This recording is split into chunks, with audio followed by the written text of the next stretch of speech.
Hey everyone, hope you're doing great. Welcome back to my channel. In today's video, we'll dive into what if Deku was born in Gotham and raised by Alfred. Smash that subscribe button, and be sure to peek at the description below. Let's begin. Gotham did not cry, it wept. It was a constant, miserable drizzle that fell from a sky the color of a day-old bruise, a perpetual state of mourning for a city that had long forgotten what it was grieving for. The rain was not cleansing. It was a solvent, dissolving the thin veneer of civility, and leaving behind the raw, ugly grit of the streets. It slicked the asphalt until it mirrored the bruised sky, reflecting the lurid neons of liquor stores and bail bondsmen in shimmering, fractured promises. The wind, a bitter accomplice, howled through the canyons of crumbling brick and rusting fire escapes, carrying the scent of decay, wet garbage, and a deeper, more profound despair. This was the symphony of Gotham, and Alfred Pennyworth was one of its most unwilling connoisseurs. He moved through the downpour with an economy of motion that belied his age. His posture was ramrod straight, his black, bespoke umbrella held at a perfect angle to shield his impeccably tailored suit from the worst of the deluge. The water beaded on the treated wool of his overcoat and ran in clean rivulets, refusing to soak in, much like the city's misery had failed to penetrate the man's stoic reserve over the decades. He was on an errand, a quest for a rare, single-estate Darjeeling tea from a small, specialist importer tucked away in a less-than-savory part of the city. Master Bruce, though he would never admit it, found its subtle notes of muscatel uniquely calming after a particularly brutal night's work. It was a small comfort, but in Wayne Manor, small comforts were the bricks and mortar of their sanity. His path, unfortunately, took him through the section of the city known colloquially as Crime Alley. The name was a scar, both on the city's map and on Alfred's soul. He never traversed these few blocks without a cold knot tightening in his stomach, a ghost memory of pearl earrings scattering like teeth on wet pavement. Every shadow seemed to hold the specter of a gunman. Every gust of wind sounded like a woman's scream. It was a cathedral of despair, and tonight the rain was its dirge. It was over the mournful hymn of the city that he heard it. A sound so alien to this place it was like a bird of paradise landing in a landfill. A child's sob. It was thin and reedy, almost lost to the hiss of tires on wet roads and the percussive drumming of rain on corrugated iron. Alfred stopped dead, his polished leather shoes silent on the grimy sidewalk. His training, the kind that had nothing to do with pouring tea or polishing silver, kicked in instantly. His senses sharpened, his grip on the umbrella's handle tightening. A child's cry in Crime Alley was not a sign of life, it was bait. A lure for a would-be Samaritan, a prelude to a mugging, or worse. The Joker had used similar tactics. The Riddler, too, in his more theatrical moments. He stood motionless for a full minute, listening, analyzing. The sobs were rhythmic, punctuated by hiccups and desperate, shuddering breaths. They were coming from the mouth of the alley itself, a dark maw between a pawn shop with barred windows and a derelict tenement building. There was no accompanying laughter, no hidden rustle of movement. There was only the sound of pure, unadulterated misery. Against every instinct for self-preservation honed by years in Gotham, Alfred took a step. Then another. The Darjeeling could wait. He moved into the alley, his umbrella casting a moving circle of relative dryness in the downpour. The stench intensified here. Stale beer, urine, and wet cardboard. He saw the source. Huddled in a large, disintegrating cardboard box that had once held a brand of cheap television, was a small boy. He couldn't have been more than 4 years old. A shock of untamed, forest green hair, so dark with rain it was almost black, was plastered to his forehead. He was shivering violently, his tiny body wrapped in clothes that were thin, soaked through, and utterly inadequate for the weather. In his small, clenched fists, he held a figurine. Even in the gloom, Alfred recognized the garish primary colors and the twin-tufted blonde hair of All Might, the preeminent hero from the parallel world whose media sometimes bled through the dimensional ether. The toy was worn, its paint chipped, clearly a treasured object. The child was muttering to himself, not in English, but in Japanese. Alfred's education had been comprehensive. He caught fragments of the boy's tearful monologue. Kasen, gomen nasai. Mom! I'm sorry, it hurts so cold, boku no kawaku. My quirk, it never came, daijobu janai, it's not okay. Alfred's heart, a well-guarded fortress, felt a traitorous pang. This was no trap. This was a discarded child. He knelt, the fine fabric of his trousers pressing into the gritty, wet ground without a moment's hesitation. He kept his movements slow, deliberate. "Hello there, little one," he said, his voice a low, calm baritone. The boy flinched, curling in on himself, his knuckles white around the plastic hero. His eyes, wide and terrified, were the same startling green as his hair. They were swollen from crying, great emerald pools of sorrow. "It's all right," Alfred continued softly, holding up a placating hand. "I'm not going to hurt you." The boy just stared, trembling. Alfred's gaze fell on a piece of paper pinned to the child's thin shirt. It was protected by a small, cheap plastic sleeve, but condensation had still managed to seep in, blurring some of the ink. The characters were Japanese, written in a frantic, shaky hand. Alfred carefully unpinned it. "To whoever finds him, please. My name is Inko Midoriya. This is my son Izuku. I cannot protect him anymore. He is coming for him, for what he represents. I have done the unforgivable to send him away, but it is the only way to keep his light from being extinguished. His heart is pure, and his spirit is bright. He dreams of being a hero. Please, I beg of you, keep him safe. Let him live. Let him smile. Keep him away from the man who can take everything." The last line was underscored with such force the pen had torn the paper. The man who can take everything. It was a chillingly familiar turn of phrase in a city of monsters. Alfred's blood ran cold. He didn't know who he was, but he knew the kind of fear that drove a mother to abandon her child in another world. He looked back at the boy, Izuku. The child had finally succumbed to exhaustion and cold, his eyes fluttering shut. His grip on the all-might figure loosened slightly. There was no choice to be made. Not for Alfred Pennyworth. Not in this alley. He had failed one family here. He would not fail this lost soul. With a gentleness that seemed out of place in his stern demeanor, he scooped the boy into his arms. Izuku was shockingly light, a bundle of cold limbs and wet fabric. He gave a soft, whimpering sigh in his sleep but didn't wake. Alfred wrapped him in his own overcoat, the fine cashmere a stark contrast to the boy's drenched rags, and carried him out of the alley. The forgotten box, his son's first miserable Gotham home, slowly filled with rain. The drive back to Wayne Manor was silent, save for the rhythmic swish of the Bentley's wipers and the soft, sleeping breaths of the child in the passenger seat. Alfred had the heat on full, but the boy still shivered intermittently. He had called ahead, a single, concise message. "Master Bruce. We have a situation. A child. I am bringing him to the manor." The reply had been a long, static-filled silence before a clipped. "Explain when you get here, Alfred." The great iron gates of the Wayne estate opened for them like the jaws of some mythical beast. The long, winding drive cut through acres of tamed wilderness, a stark contrast to the urban jungle they had just left. At the end of it stood the manor, a Gothic titan of stone and stained glass, its spires clawing at the perpetually overcast sky. To a stranger, it was intimidating, a monument to old money and older secrets. To the boy, if he had been awake, it would have looked like a castle from a dark fairy tale. Alfred parked the car in the private garage, a space that housed vehicles far more exotic than the Bentley. He killed the engine and for a moment, sat in the profound silence, looking at the small, green-haired child curled on the expensive leather. He looked so fragile, so out of place, a wild flower that had sprouted in a blast crater. He unbuckled the boy, gathered him again in his arms, and entered the manor through a private entrance that led directly to the main foyer. The foyer was a cavernous space, all dark, polished wood and vaulted ceilings. A grand staircase swept upwards into the shadows. Standing at its base, silhouetted against the faint light from a distant hall, was Bruce Wayne. He was not in his suit, but he might as well have been.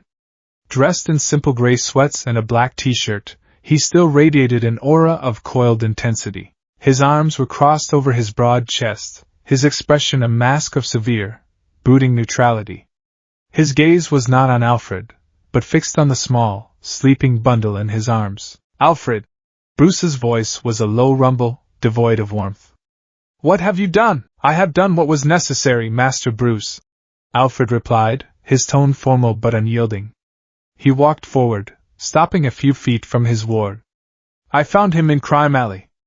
Abandoned. The mention of the location made something flicker in Bruce's eyes, a flash of ancient, unhealed pain. An orphanage, he said. It wasn't a question, it was a command. Gordon can have him placed in a temporary facility by morning. I'm afraid that is not an option, Alfred said, adjusting the child slightly in his arms. Izuku murmured in his sleep, nuzzling into the warmth of the coat. There was a note. It suggests extraordinary circumstances. He produced the plastic-sheathed letter. Bruce took it, his large, callous fingers surprisingly delicate as he handled the damp paper. He read it, his jaw tightening with every word. The man who can take everything. Bruce quoted, his voice dangerously soft. Sounds like half the rogues in this city. Or something else entirely.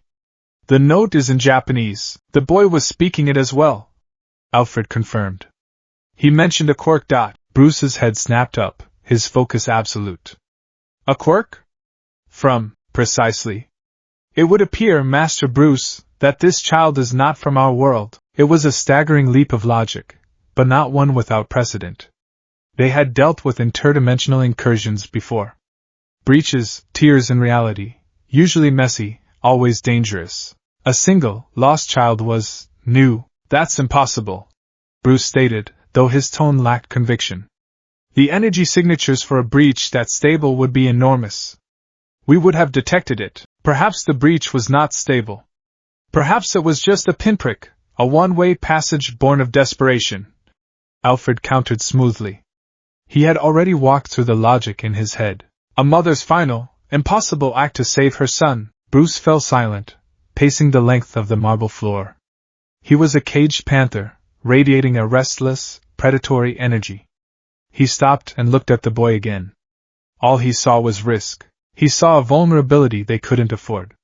He saw a small, fragile life that would inevitably be drawn into the vortex of violence that was his own life. He saw the ghost of another boy with black hair and a fiery spirit, a ghost that haunted every corner of this house. No, Bruce said, the word coming out like a shard of glass. Alfred, we are not equipped for this. This house, this life, it's not for a child. It's poison. We can find another way. A secure facility, a private foster family, vetted by us far from Gotham. This was the moment of truth. The butler versus the master. The heart versus the wound. Alfred's posture, if possible, became even more rigid. His voice, when he spoke, was quiet, but it resonated with the unshakable weight of moral conviction. With respect, Master Bruce, you are wrong, he said. This house is not poison. It is a home that has been without a child's laughter for too long. And this life, it is dedicated to protecting the innocent. Does that dedication end at our front door? He took a step closer, his eyes locking with Bruce's. I found him in the one place on this earth that holds the most meaning for you. A lost, crying child in Crime Alley. The universe does not engage in such cruel ironies without purpose. To turn him away, to hand him over to a system we both know is broken and corrupt, it would be a betrayal of everything your parents stood for. A betrayal of the promise you made to their memory. The words struck home, a perfectly aimed volley. Bruce flinched as if physically struck. He looked from Alfred's determined face to the sleeping boy, whose small hand had unconsciously grasped the lapel of Alfred's coat. I will not raise another soldier, Alfred, Bruce whispered, the words raw with pain. And I have no intention of asking you to, Alfred replied, his voice softening. You will continue your war. I will raise a son. Let me do this, Bruce.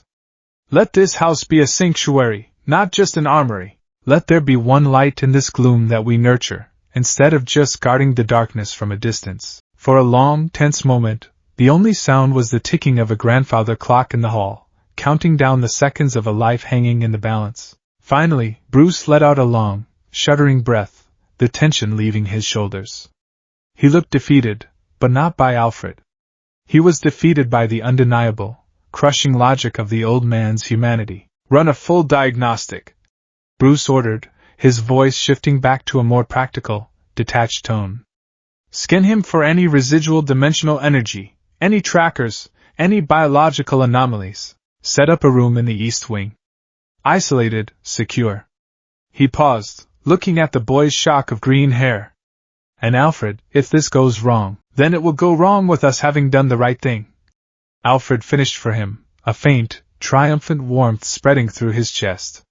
Thank you, Master Bruce. Bruce simply nodded, a curt, almost imperceptible motion, before turning and disappearing up the grand staircase, a solitary shadow swallowed by the greater darkness of his home. The next few hours were a whirlwind of quiet, efficient activity. While a high-frequency scanner in the medical bay, disguised as an ornate canopy bed, confirmed Alfred's theory, trace amounts of exotic tachyons clung to the boy's cells, the faint, fading signature of a dimensional transfer. Alfred focused on the boy's more immediate needs. He prepared a warm bath in one of the manor's many opulent bathrooms. The tub was a claw-footed monstrosity of porcelain that could have fit 3 of the boy. Izuku woke as Alfred began to gently undress him, his green eyes wide with panic. He started to struggle, letting out a small cry. Sure, shhh, little one. It's all right. Daijobu desu yo. Alfred soothed, using one of the few words he'd heard the boy mutter. The use of his native tongue seemed to startle Izuku into stillness. Alfred worked quickly, his movements calm and reassuring. The boy's clothes were cheap and threadbare, practically falling apart. Underneath, his skin was pale and covered in 10 years. In the timeless expanse of Wayne Manor, a decade could feel like the turning of a single page. The same dust motes danced in the same shafts of afternoon light. The same ancient grandfather clock in the hall told the hours with the same somber authority. The gargoyles outside grew a little more weathered, the ivy a little thicker, but the soul of the place remained unchanged, a fortress of solitude and secrets. But for the boy within its walls, 10 years was a lifetime. The Izuku Midoriya of 14 was a creature forged in the crucible of this strange dichotomy. He was a product of Gothic shadows and quiet, steadfast love, of pragmatic lethality and unwavering moral scripture. The small, shivering foundling had been honed, polished, and sharpened into something new, something that belonged neither to the bright world of his dreams nor the dark city of his reality. His life was a triptych, each panel painted with meticulous, demanding detail by his guardian, his mentor, his father in all but blood, Alfred Pennyworth. The first panel, morning. The body. The sun had not yet breached the perpetual gray blanket over Gotham when the day began. It began not with an alarm clock, but with the soft, respectful rap of Alfred's knuckles on Izuku's bedroom door. It began in the dojo. The training hall was in the east wing, a space of stark, beautiful simplicity that felt almost monastic. Tatami mats covered the floor, their grassy scent a clean counterpoint to the manor's prevailing aroma of old wood and lemon polish. One wall held a rack of traditional weapons, staffs, katana, sai, all gleaming and perfectly maintained. They were for forms, for discipline, never for use. The opposite wall was modern, padded surfaces for sparring, pull-up bars, and gymnastic rings. Izuku stood in the center of the room, barefoot, clad in simple black training gi. He was lean, not bulky, his body a collection of dense, functional muscles built not for show but for efficiency. His face had lost its childish roundness, replaced by the sharper angles of adolescence, but his eyes were the same, large, green, and intensely focused. Again, Izuku! Alfred's voice was calm, a quiet instruction that carried more weight than a shout. He stood opposite the boy, looking more like a fencing instructor than a butler in his own immaculate gi. Izuku exhaled, centering himself. He moved, a blur of motion. It was a kata of Alfred's own design, a brutal ballet that blended the defensive blocks of Wing Chun, the joint locks of Aikido, and the fluid evasion of Kisi fighting method. It was not about overwhelming force. It was about control. His feet whispered across the mats. He flowed through the sequence, a parry, a wrist lock, a simulated elbow strike to a nerve cluster, a takedown.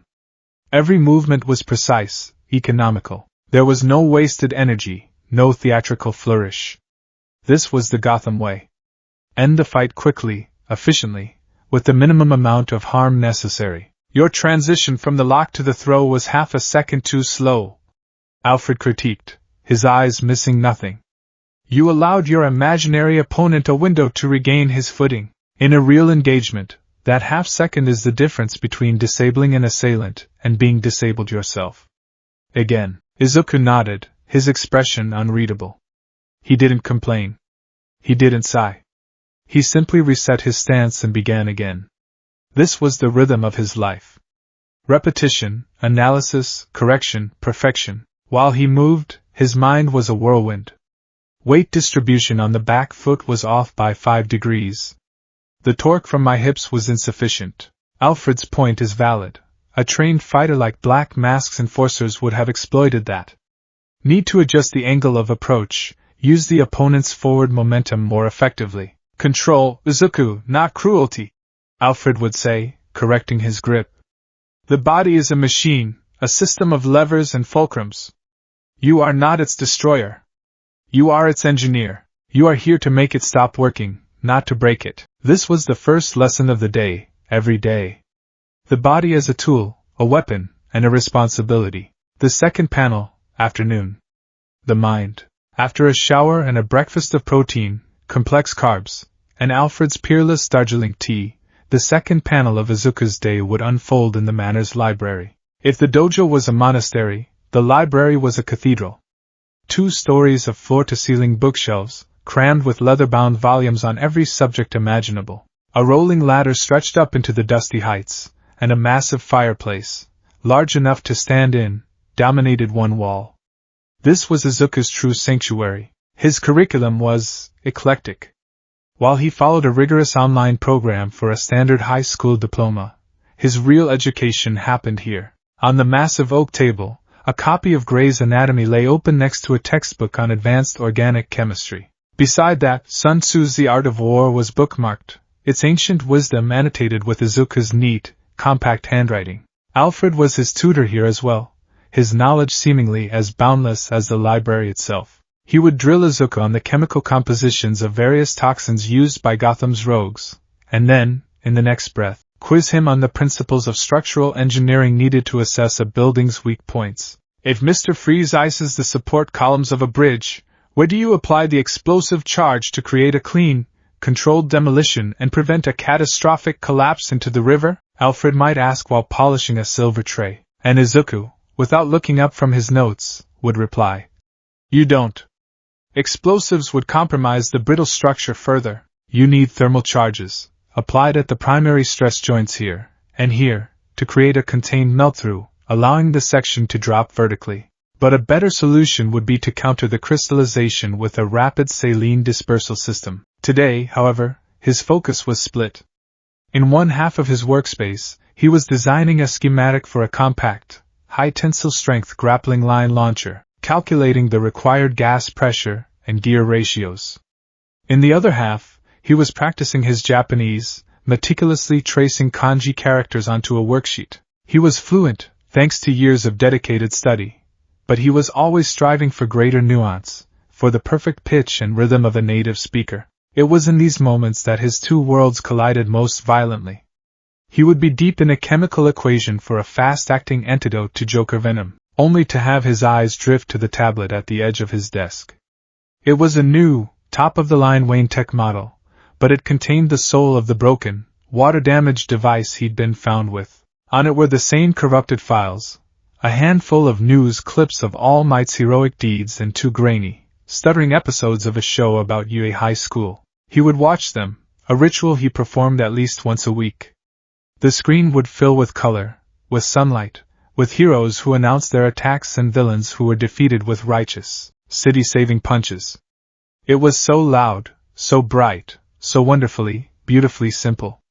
It was a world where power was a gift, where heroism was a celebrated profession, not a grim, nocturnal necessity. He would then look back at his own work, at the antidote formulas and the stealth schematics.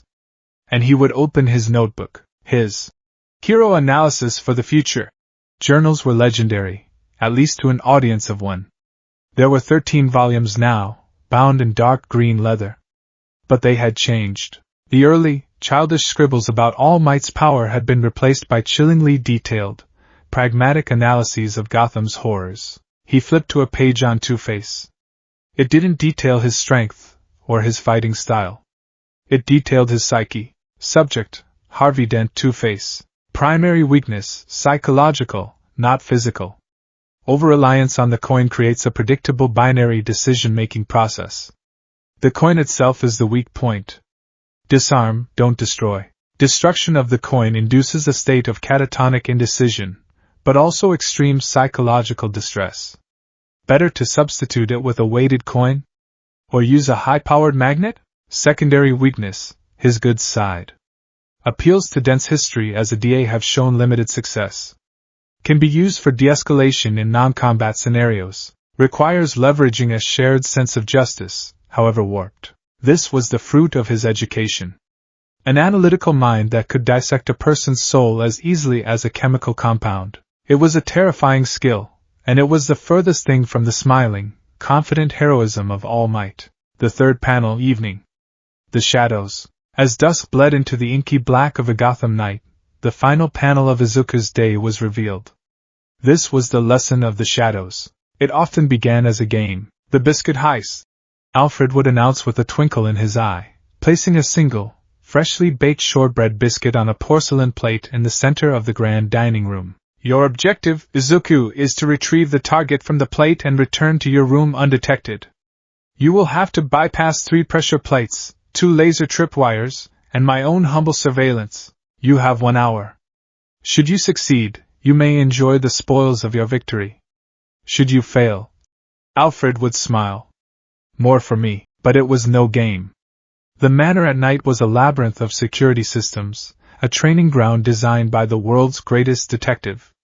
Izuku had to learn its secrets, its blind spots, its rhythms. He learned to move like a ghost, his footfalls silent on the ancient floorboards. He learned the art of lockpicking, his sensitive fingers dancing over tumblers. He learned to map the patrol routes of the manor's automated security drones and the precise timing of their camera sweeps. Tonight's training was different. Bruce Wayne had been a phantom in Izuku's life for a decade. He was a presence, a funding source, a pair of judging eyes occasionally glimpsed in a darkened doorway. Conversations were rare, clipped, and always purposeful. But his influence was everywhere, from the cutting-edge tech in the gym to the impossible standards Izuku was expected to meet. Tonight, the ghost was observing. Izuku felt it more than he saw it. A subtle shift in the air, a deepening of the shadows in the upper gallery of the library as he practiced disabling a mock security panel. He didn't look up. He didn't acknowledge the presence. That would be a failure. The lesson was to perform under pressure, to operate as if he were always being watched, because one day, he would be. He focused on the task, his tools moving with practiced ease. He bypassed the outer casing, snipped the dummy power line, and looped the circuit to a backup battery without triggering the silent alarm. A green light blinked on the panel. Success. He packed his tools, his heart hammering in his chest. He could feel Bruce's gaze on him, analytical and cold. It wasn't the warm, encouraging scrutiny of Alfred. It was the assessment of a commander evaluating a weapon. Izuku felt a familiar pang of inadequacy, a desperate need for an approval that was never offered. He turned to leave, and for a split second, he saw him. Bruce Wayne, standing by the fireplace, his face half in shadow. He wasn't looking at Izuku. He was looking at the tablet on the desk, its screen dark, where the bright images of UA had been playing only hours before. Bruce's expression was unreadable, a mixture of something that might have been pity, or perhaps regret. Then, he was gone, melted back into the shadows of the house, leaving Izuku alone with the silence and the weight of his unspoken judgment. The catalyst for change came on a Tuesday. "We are going into the city, Izuku," Alfred announced over breakfast. "There is a new exhibit at the Gotham Museum of Art on Edo period woodblock prints. I thought it would be a valuable cultural excursion for you." Izuku's eyes lit up. Trips into the city were rare, meticulously planned, and always supervised. They were a breath of stale, polluted, but undeniably real air. It was a chance to see the city not as a tactical map or a collection of rogue profiles, but as a living, breathing entity. "And afterwards," Alfred added, "we will be stopping at a specialty grocer in the Diamond District. They have managed to import some authentic katsuobushi and kombu. I thought we might try making a proper dashi broth from scratch for dinner." It was a peace offering, a bridge between Izuku's two worlds. a chance to engage with the culture of his dreams, and a taste of the home he barely remembered. "Thank you, Alfred," Izuku said, and his smile was genuine and bright, a rare flash of the boy he might have been in another life. The city was an assault on the senses. The constant blare of horns, the chatter of 1,000 conversations, the smell of roasted nuts from a street vendor clashing with the exhaust fumes of a passing bus. Izuku, conditioned by the monastic silence of the manor, took it all in with his usual hypervigilance. His eyes darted everywhere, noting exits, assessing crowds, unconsciously profiling pedestrians. A man with a suspicious bulge under his coat, a book, he realized. A woman walking a little too quickly, late for a meeting. He was cataloging, analyzing, a habit so deeply ingrained he no longer noticed he was doing it. The museum was an oasis of calm. They spent 2 hours among the delicate, powerful images of samurai and geishas, of crashing waves and serene landscapes. For a while, Izuku was just a boy, lost in the art of a homeland he only knew from books and screens. He felt a pang of longing, a deep, resonant ache for a place he couldn't name. It was when they were leaving the grocer, bags in hand filled with the treasures for their Japanese dinner, that the world went sideways. It wasn't an explosion. It wasn't a gunshot. It was a sound.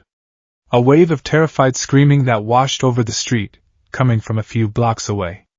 It was a sound of pure, primal panic. People began to run, their faces masks of terror. Not the focused, directed fear of running from a gunman, but a wild, unfocused horror. A man sprinted past them, shrieking about spiders crawling under his skin. A woman collapsed on the sidewalk, sobbing and pointing at a harmless flock of pigeons, calling them the Watchers. Alfred's hand clamped down on Izuku's shoulder, his body instantly forming a protective shield. "Izuku, stay with me. Do not look at the gas." His voice was like steel. Izuku's head snapped up. He could see it now, a faint, sickly yellow mist drifting from the direction of a nearby plaza, clinging to the ground. Its smell reached them a moment later, not foul, but disturbingly sweet, like rotting flowers and ozone. Scarecrow. His training slammed into place, a mental firewall against the rising panic around him. While others descended into chaos, his mind went into overdrive. Fear toxin. Airborne dispersal. Wind direction is south by southeast. We are upwind, minimal immediate danger. Primary imperative, extraction. Alfred, the subway station is 2 blocks north. It will be underground, shielded from the primary dispersal area, Izuku said, his voice level, clipped. He was no longer a boy on an outing. He was an operative. Alfred nodded, his expression grim. Good. We move now. They moved against the tide of fleeing civilians, a small island of calm in a sea of madness. They didn't run, they moved with purpose, weaving through the chaos. Izuku saw the true effects up close now. A well-dressed businessman clawing at his own face, screaming about a mask he couldn't get off. A mother shielding her child, not from any physical threat, but from her own shadow, which she seemed to think was a monster. It was nothing like the UA videos. There, villains destroyed buildings. Here, Scarecrow destroyed minds. He shattered reality itself, turning the world into a personalized hell for every victim. There was no giant robot to punch, no clear enemy to defeat. The enemy was inside your own head. The devastation was silent, invisible, and absolute. They reached the edge of the police cordon, where beleaguered GCPD officers were trying to establish a perimeter. They were allowed through after Alfred discreetly flashed a Wayne Enterprises executive ID. They were safe. But Izuku couldn't look away. He stared back at the scene, at the gibbering, weeping victims being loaded into ambulances, at the lingering yellow haze. His hand went to the small, hardened notebook and pen he always carried in his jacket pocket. He flipped it open to a new page, his hand moving with a feverish intensity. Alfred watched him, a profound sadness in his eyes. Under the heading Scarecrow, Dr. Jonathan Crane, Field Observations, he began to write. Toxin is not a simple hallucinogen. It appears to induce a phobic state customized to the individual's psyche. It doesn't create illusions. It enhances and validates pre-existing fears. A man with claustrophobia feels the walls closing in. A woman with scopophobia feels she is being watched. This is not a weapon of destruction. It is a weapon of psychological demolition.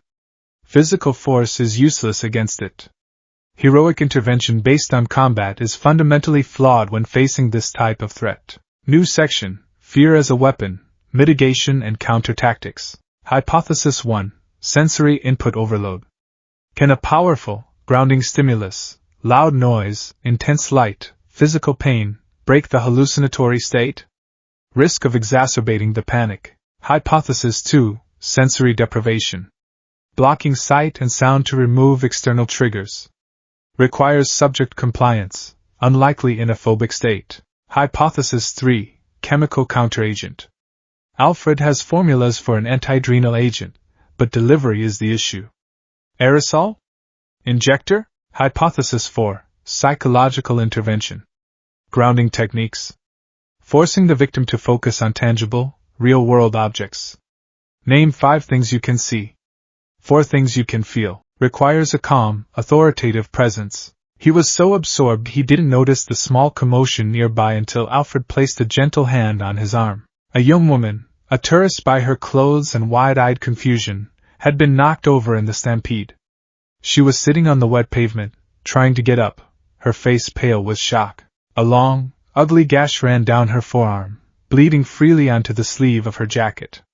She was trying to put pressure on it, but her hands were shaking too badly. No one was helping her.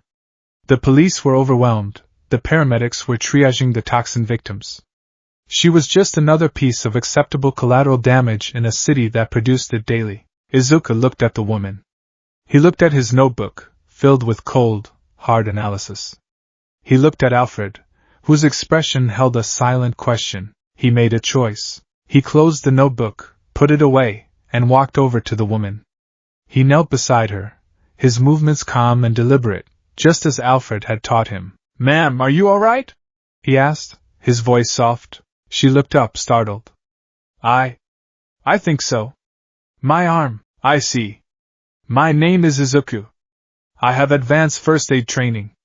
May I take a look?" She hesitated for a second, then nodded, won over by the quiet confidence in his eyes. Izuku's hands were steady as he took a sterile gauze pad and a roll of bandages from the small medkit Alfred always carried in his coat pocket. "This will be a little cold," he warned, gently cleaning the wound with an antiseptic wipe.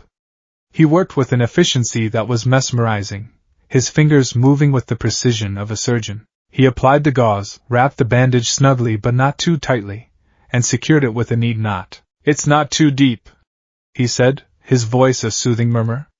"But you'll need to have a doctor look at it, just in case. Keep pressure on it if the bleeding starts again. Can you stand?" He helped her to her feet. She leaned on him for a moment, looking at her neatly bandaged arm, then at his young, serious face. "Thank you," she whispered, her voice thick with gratitude. "Thank you so much. Everyone was just running." "It's okay," Izuku said. "Gotham can be overwhelming." He helped her to a nearby bench to wait for a paramedic who wasn't busy, then rejoined Alfred, who had been watching the entire exchange in silence. They walked towards the car, the sounds of the city's pain fading behind them. For a long time, neither of them spoke. The bags with the Japanese ingredients felt impossibly heavy now, artifacts from another, more innocent world. As they settled into the warm, quiet sanctuary of the Bentley, Alfred finally broke the silence. He didn't look at Izuku, but kept his eyes on the rain-streaked windshield. "I am proud of you, Izuku," he said, his voice laced with a complex tapestry of emotions. There was pride, yes, deep and resonant. But there was also a profound, aching sorrow, a fear so deep it was almost palpable. He was proud of the capable, compassionate, brilliant young man he had raised. He was proud that when faced with chaos, Izuku's first instinct was to analyze, and his second was to help. He had taken the darkness of his training and used it to bring a small moment of light and order. But he was terrified. Terrified because he had seen the look in Izuku's eyes as he patched up that woman's arm. It was the same look he saw in Master Bruce's eyes every night before he descended into the cave. It was the look of a man who sees a problem and feels an inescapable, personal responsibility to solve it. Alfred had spent a decade trying to build a fortress around this boy's bright heart, teaching him the skills to survive the shadows. He had succeeded beyond his wildest dreams, but in doing so, he now realized, he had not created a survivor. He had forged a hero of a different kind. One perfectly suited for the horrors of this city. And he knew, with a certainty that chilled him to the bone, that this city, and the brighter world of his dreams, would one day demand everything from him. The decision was made in the cold, blue-white light of the back computer. Bruce Wayne sat before the monolithic array of screens, a silent, brooding figure cloaked in the artificial night of the cave. The air was cool and smelled of damp limestone, ozone, and polished steel. Water dripped from a distant stalactite, a slow, patient metronome counting out the seconds in this subterranean kingdom. On the main screen, a dozen video feeds played simultaneously, a silent ballet of Izuku Midoriya's existence. There he was in the dojo, a fluid shadow moving through a kata, his form nearly perfect. There he was in the library, his head bowed in intense concentration over a chemistry text, his brow furrowed. And there, a feed from a microdrone Alfred had deployed, was the footage from 2 weeks ago. Izuku, kneeling on a grimy Gotham sidewalk, his hands moving with practiced calm as he bandaged a stranger's arm, his face a mask of serene focus amidst a sea of fear-toxin-induced madness. Bruce replayed that last clip for the 10th time. He watched as Izuku spoke to the terrified woman, his voice a low anchor in the storm. He saw the shift in the boy's entire being. The moment the analyst became the medic, the strategist became the Samaritan. Alfred stood a respectful distance away, holding a tray with a single cup of steaming black coffee. He had not spoken for 10 minutes, understanding that this was a critical moment of deliberation. His physical conditioning is at peak human potential for his age and weight class, Bruce said, his voice a low gravelly rumble that was absorbed by the vastness of the cave. His tactical acumen is remarkable. He sees the city not as a collection of streets, but as a three-dimensional chessboard. He is a brilliant boy, Master Bruce, Alfred said, his voice quiet but firm. He is a cage-born lion, Alfred, Bruce countered, finally turning in his chair. The light from the monitors carved harsh shadows on his face, making him look more like his grim alter ego than a billionaire philanthropist. We have fed him, trained him, taught him how to stalk and hunt within the confines of this manor. We have shown him simulations and police reports. But he has never faced a true predator. He has never been tested in the wild. Alfred's expression tightened. The incident with Dr. Crane's toxin was hardly a simulation, that was a reaction. He was under your direct supervision, and his response was one of triage. It was admirable, but it was not a test of his core principles under mission duress. Bruce swiveled back to the screens. He still clutches to that fantasy. He gestured to a minimized window showing the login history for Izuku's tablet. The UA files. He dreams of a world of bright colors and righteous proclamations. Gotham does not deal in such currencies. If he is to survive, either here or there, he needs to understand what it means to operate in the gray. He needs to understand the weight of choice when there are no good options. Alfred set the tray down on a nearby console. What are you proposing, Bruce? A final exam? Bruce said, his fingers flying across a holographic keyboard, pulling up blueprints, patrol schedules, and satellite imagery. A warehouse on the Tricorner Yards materialized on the main screen, rendered in sharp, blue wireframe. A live-fire exercise in the shadows. We need to know what we have truly built, a weapon or something more. He looked at Alfred, his eyes dark with the weight of past failures, of other boys he had trained. I need to know if his heart is a vulnerability, or his greatest strength, and there's only one way to find out. 2 nights later, Izuku was summoned not to the dojo or the library, but to the formal study on the main floor. It was a room rarely used, dominated by a heavy mahogany desk and portraits of long-dead Waynes whose gazes seemed to follow him with aristocratic judgment. Bruce Wayne stood by the cold, unlit fireplace, dressed in a black cashmere sweater and dark trousers. He was not Batman, but the intensity he projected was no less palpable. Alfred stood near the door, his hands clasped behind his back, his expression carefully neutral. The air was thick with unspoken gravity. Izuku, Bruce began, his voice leaving no room for pleasantries. Your training here is reaching its conclusion. It is time for a practical application. A final assessment. Izuku's heart began to beat a little faster. He stood straight, his hands loosely at his sides, his posture a mirror of Alfred's. Yes, sir. Bruce gestured to the large desk. Laid out upon its polished surface was a collection of matte black equipment. It was not the colorful gear of the heroes on his tablet. This was the cold, functional hardware of the knight. Your objective is infiltration and retrieval, Bruce explained, his tone that of a commanding officer briefing a soldier. Oswald Cobblepot is using a warehouse on the Tricorner shipyards as a transit point for illicit goods. Intelligence suggests he is keeping sensitive shipping manifests in the manager's office on the top floor. These manifests are stored on a single, encrypted data stick. He picked up a small, featureless black rectangle. This is your target. He placed it back down. The warehouse is staffed by a dozen of Cobblepot's men. They are armed, but they are low-level enforcers. Complacent. Predictable. You will have blueprints, patrol schedules, and thermal imaging capabilities. Avoiding them should be rudimentary. Izuku listened, absorbing every word, his mind already beginning to build a three-dimensional map of the problem. However, Bruce continued, and his gaze sharpened, becoming terrifyingly intense. There is another factor. You will not be the only one in the field tonight. I will be active in the area. Your mission is to retrieve the data stick and exfiltrate without being detected by Cobblepot's men, or by me. The room seemed to grow colder. Izuku's blood ran still. To outread a few thugs was one thing. To evade Batman, it was an impossible task. This wasn't a test of skill, it was a test of perfection. The rules of engagement are simple, Bruce stated. You are a ghost. You will not engage. You will not be seen. You will not be heard. If you are detected by anyone, the test is over. You fail. Do you understand? I understand, Izuku said, his voice quiet but firm. The sheer audacity of the challenge was terrifying, but a spark of something else ignited within him, a fierce, desperate need to prove himself, to finally meet the impossible standards of the man before him. Alfred stepped forward. Your operational suit, Izuku. It was laid out on a separate table. A full-body suit made of a graphite-laced polymer, designed to absorb light and dampen sound. It was not armor.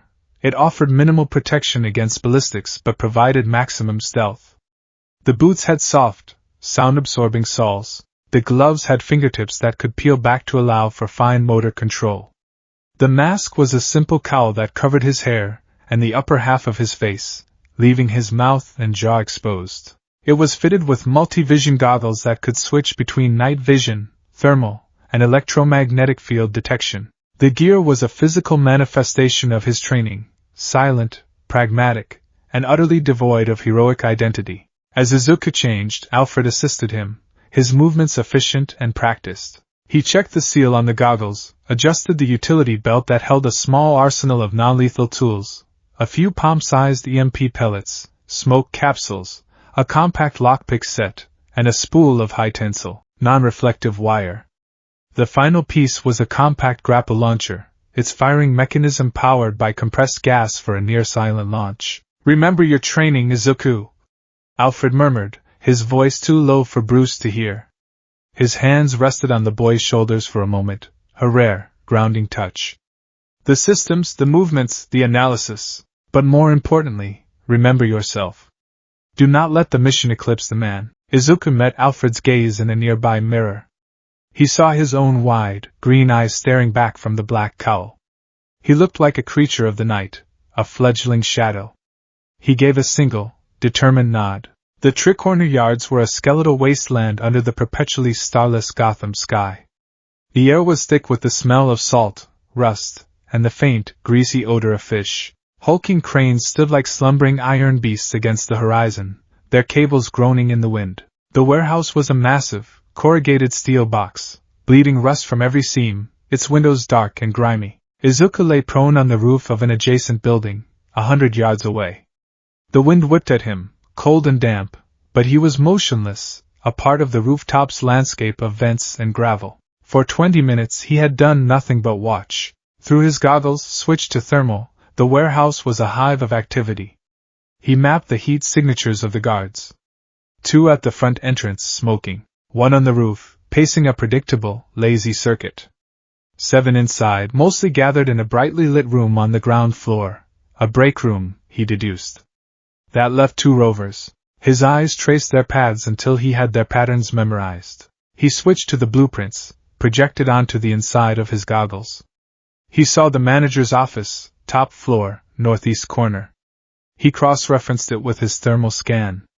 1 heat signature inside, unmoving. Probably asleep at his desk. He analyzed his entry points. The ground floor was a death trap. The roof was a possibility, but the guard was a complication. Then he saw it. A ventilation shaft on the western wall, 30 feet up.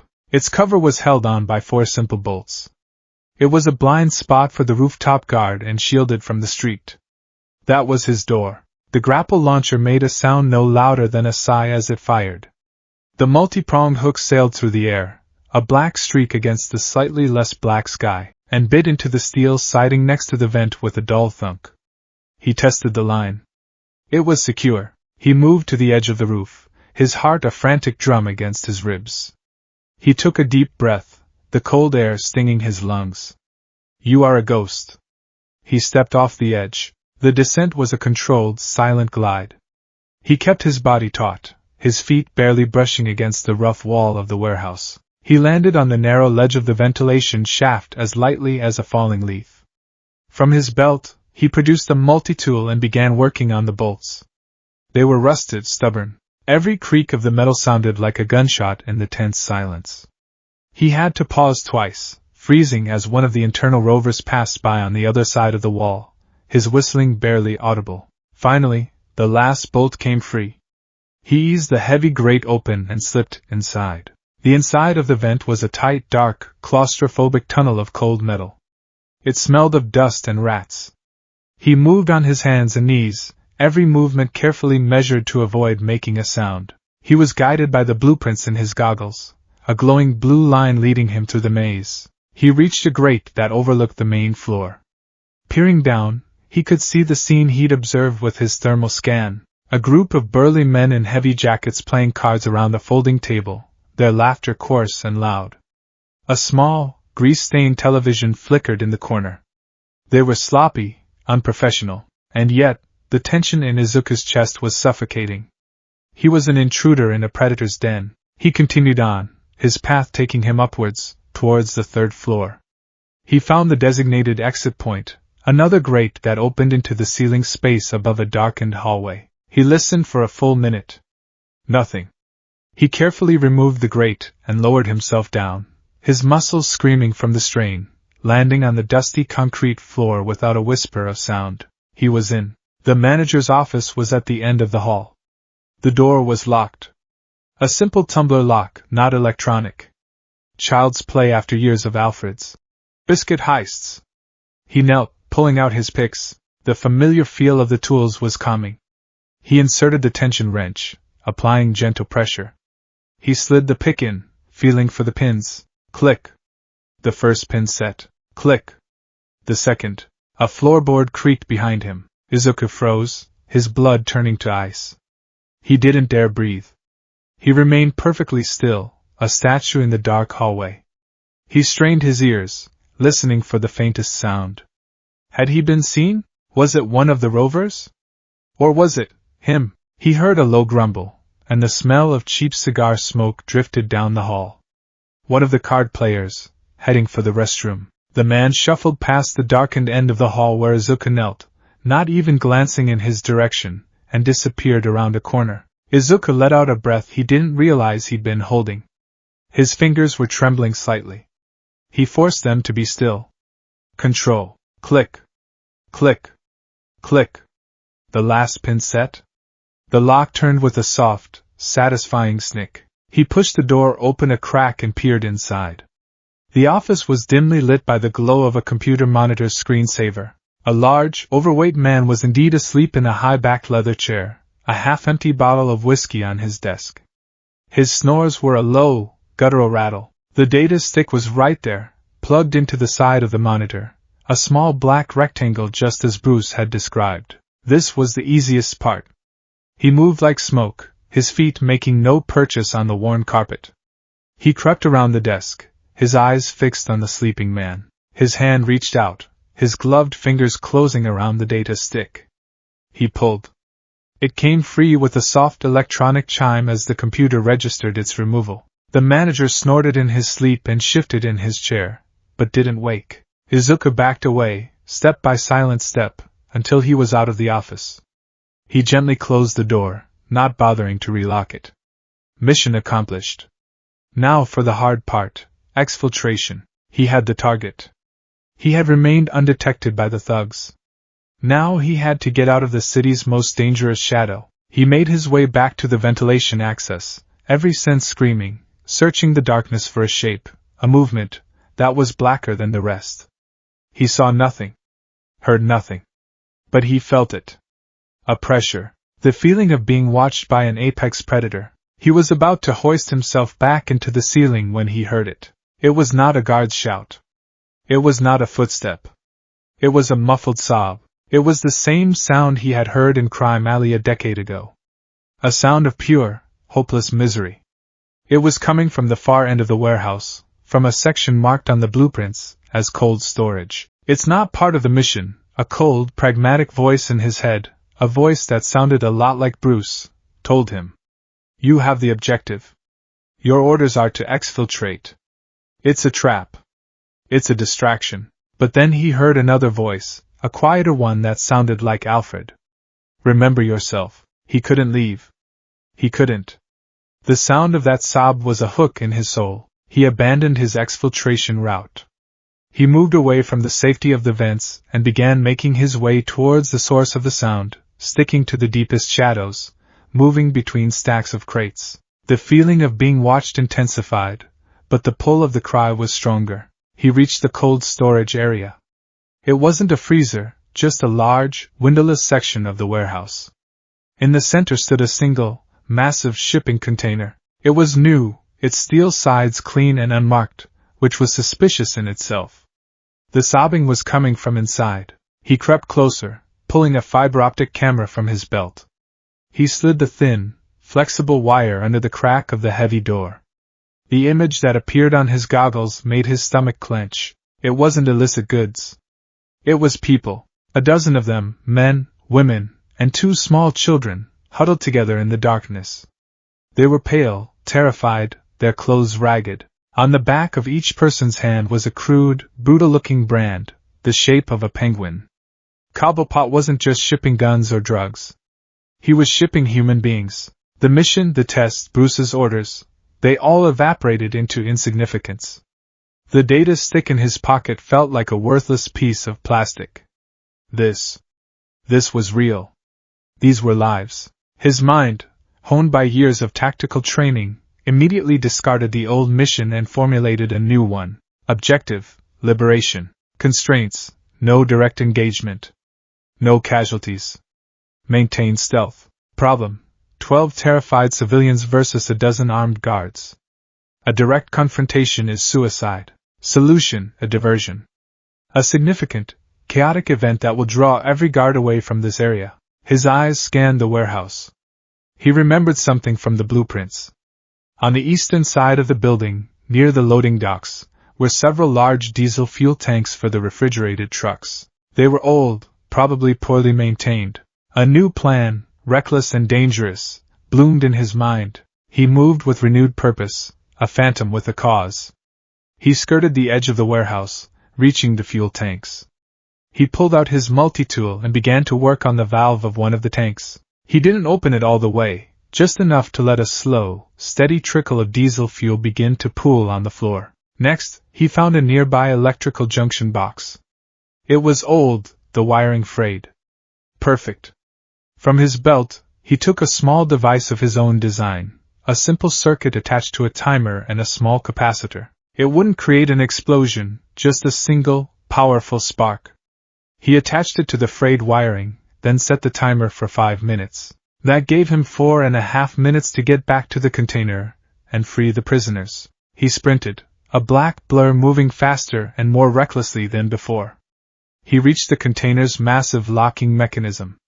It was a heavy, industrial bar lock, secured with a thick padlock. His picks were useless against it. He looked at his grapple launcher.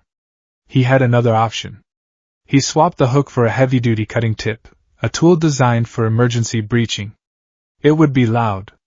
He had to time it perfectly. He waited, his eyes fixed on the timer projected in his goggles. 10, 9, 8, he braced himself. 3, 2, 1. From the far side of the warehouse came a loud whoosh as the diesel vapor ignited, followed by the eruption of a massive, rolling fireball.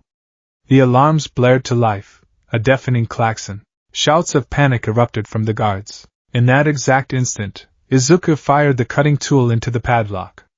The sound was a high-pitched scream of tortured metal, completely masked by the chaos of the fire alarm. The lock shattered. He heaved the heavy bar open and wrenched the container doors apart.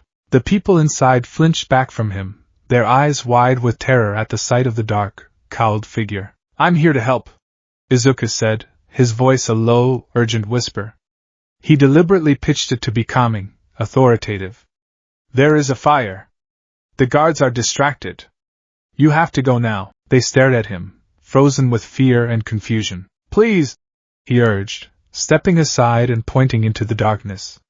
"The south fence is damaged. You can get through there. Go now, before they come back. Run and don't look back." One man, braver than the rest, stumbled forward. Then a woman holding a child's hand. Soon, they were all moving, a silent, terrified exodus into the night. Izuku watched them go, a flood of shadows melting into the greater shadow of the yards. He had done it. He turned, his heart soaring with a feeling he'd never known before, a fierce, triumphant joy. And then he saw him. Leaning against a stack of crates, not 20 feet away, was Batman. He hadn't been there a second ago. He had simply appeared. He was a monument of darkness and muscle, his white-lensed eyes fixed on Izuku. He wasn't moving. He wasn't attacking. He was just watching. Izuku froze, every ounce of triumph draining out of him, replaced by a cold, leaden dread. He had been seen. He had failed. The ride back to the manor was a silent, agonizing funeral procession. Alfred drove, his expression unreadable, his eyes occasionally flicking to Izuku in the rearview mirror. Izuku sat in the back, his mask and goggles off, the black suit feeling like a shroud. He hadn't said a word. He had retrieved the anonymous burner phone he'd stashed nearby and made a quick, untraceable call to the GCPD about the fire and the escaped people, but it felt like a hollow gesture. He had disobeyed a direct order. He had engaged in reckless, unapproved action. He had been caught by the one person he was explicitly told to avoid. When they arrived, Alfred simply said, "He is waiting for you." In the cave, Izuku walked through the manor, his footsteps echoing in the silence.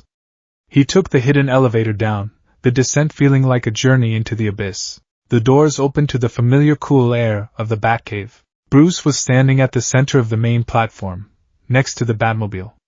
He was out of the suit, back in his civilian clothes, but the change offered no comfort. He had his back to Izuku. Izuku walked forward until he was a few feet behind him.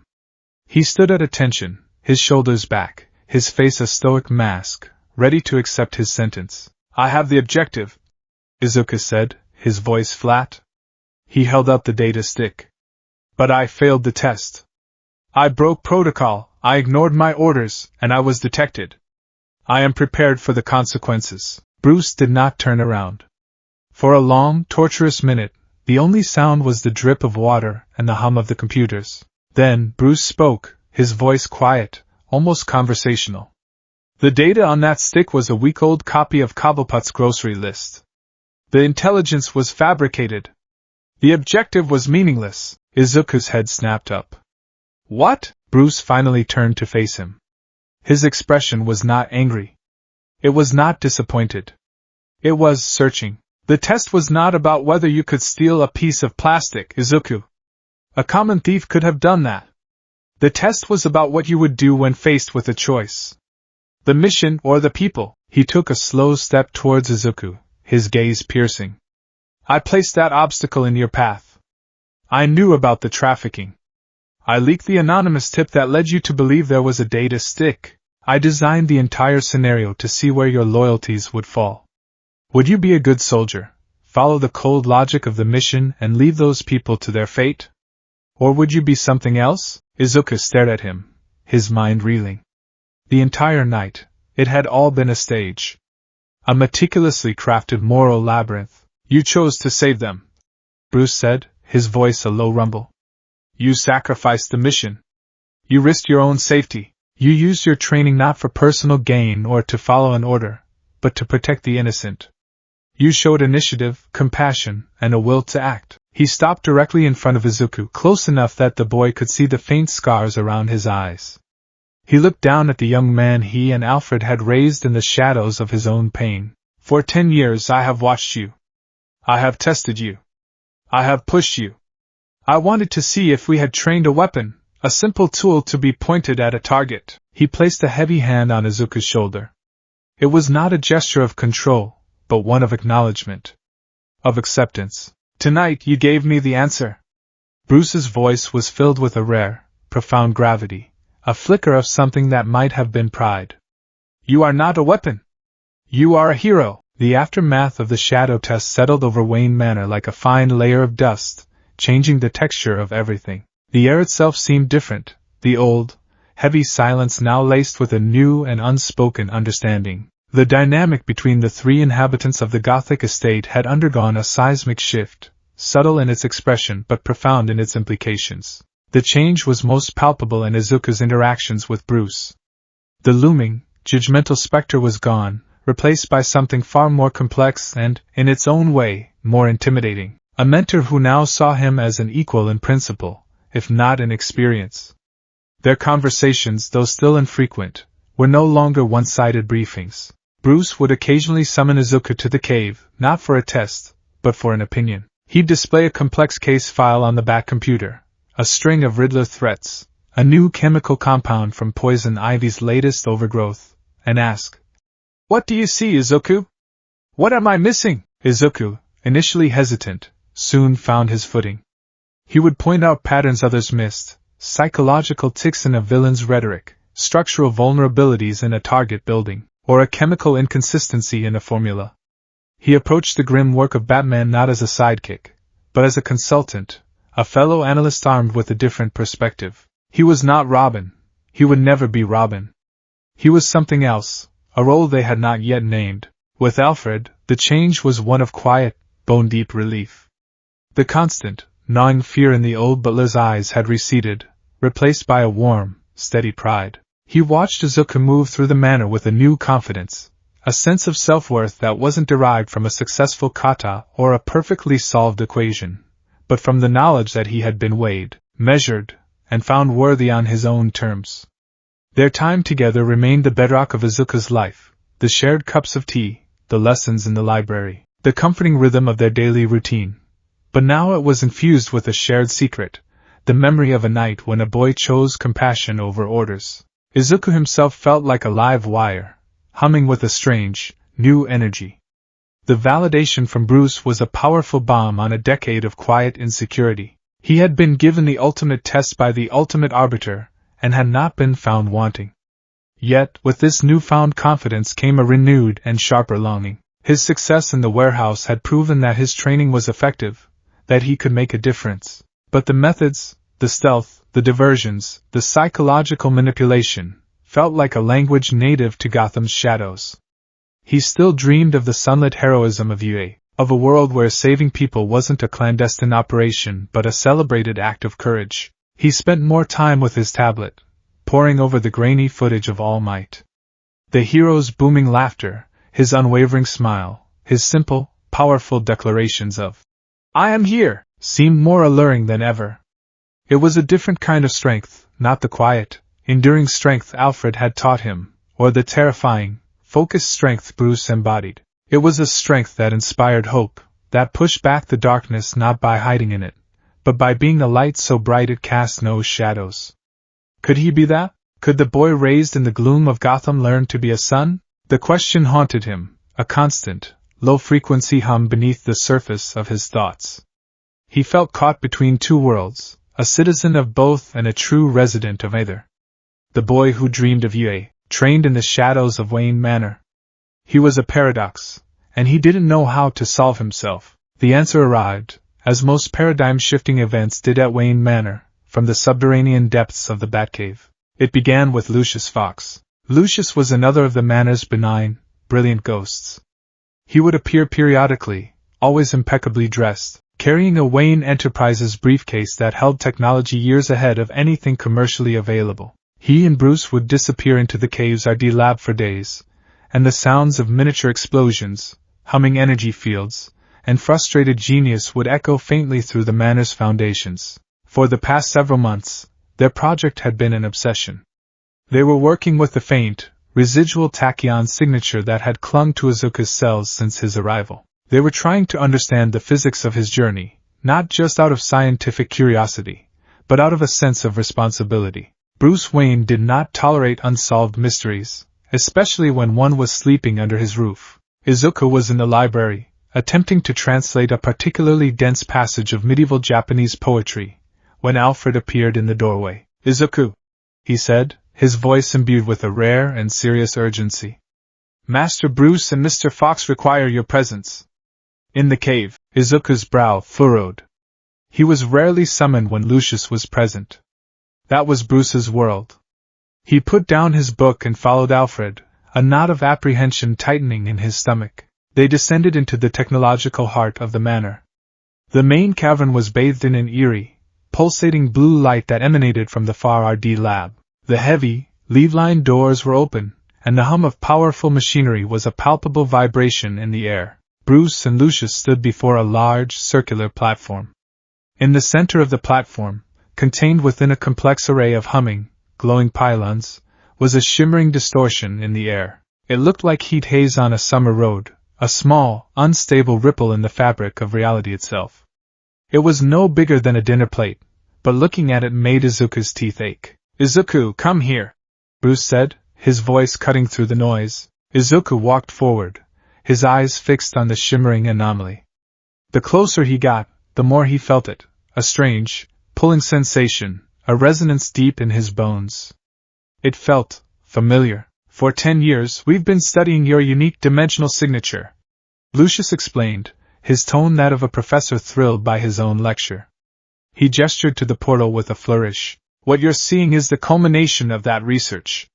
We can't create a new door, the energy requirements are astronomical, beyond even our capabilities.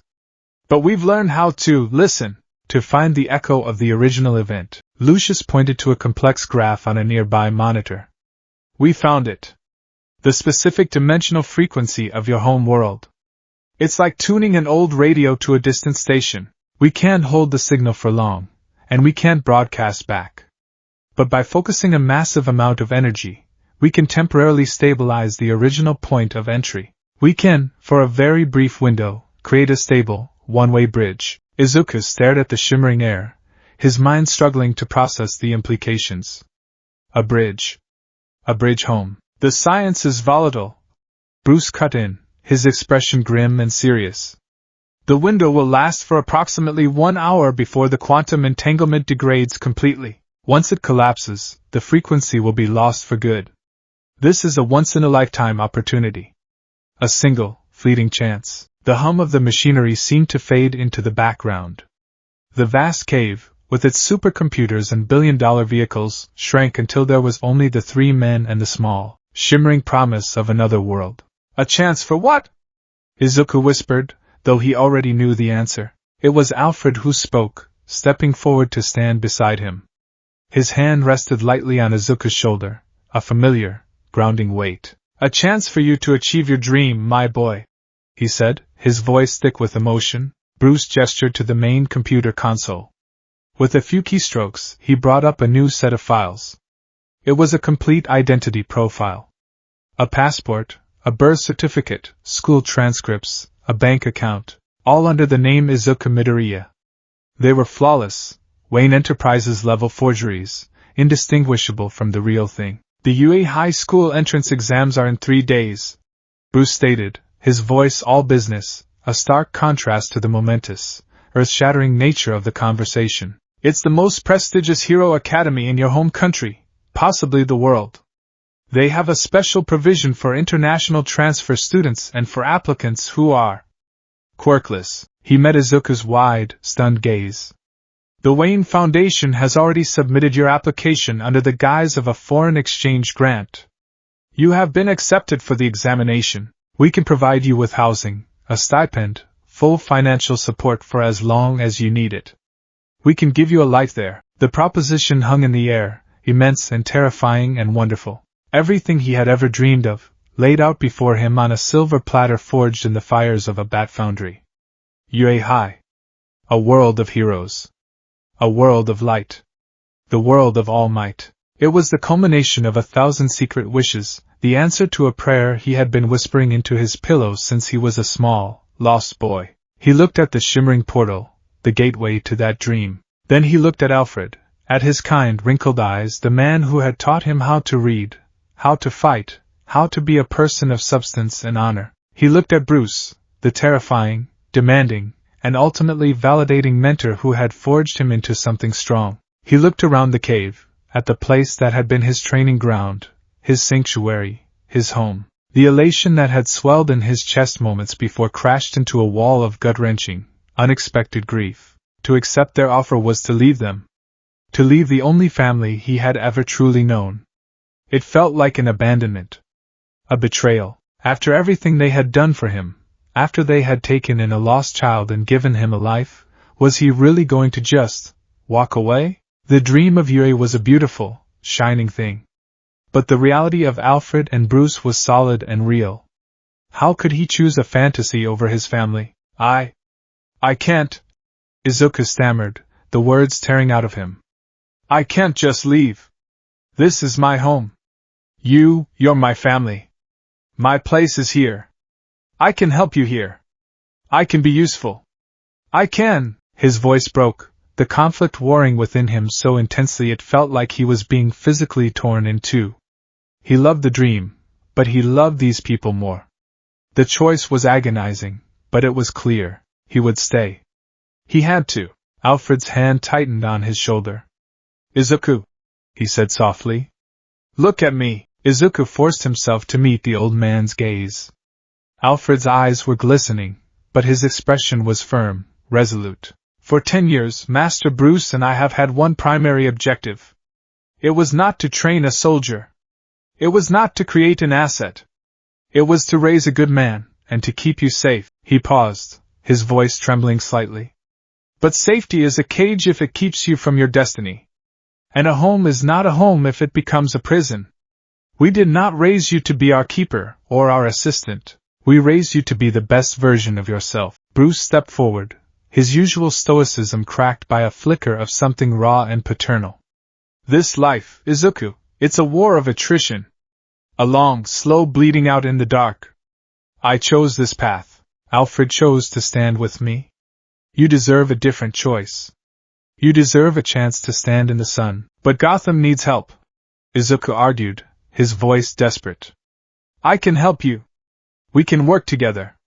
The shadow test proved that. And what would you be? Bruce countered, his voice gentle but unyielding. Another shadow? Another creature of the night? Is that the hero you want to be? The one who terrorizes criminals from the darkness? Or do you want to be the one who inspires people in the light? He gestured towards the phantom image of the UE application on the screen. That world, your world, it needs heroes like that. Maybe more than Gotham needs another vigilante. The words struck Izuku with the force of a physical blow. Bruce was right. His dream wasn't just to be a hero. It was to be a specific kind of hero. The kind who saves people with a smile.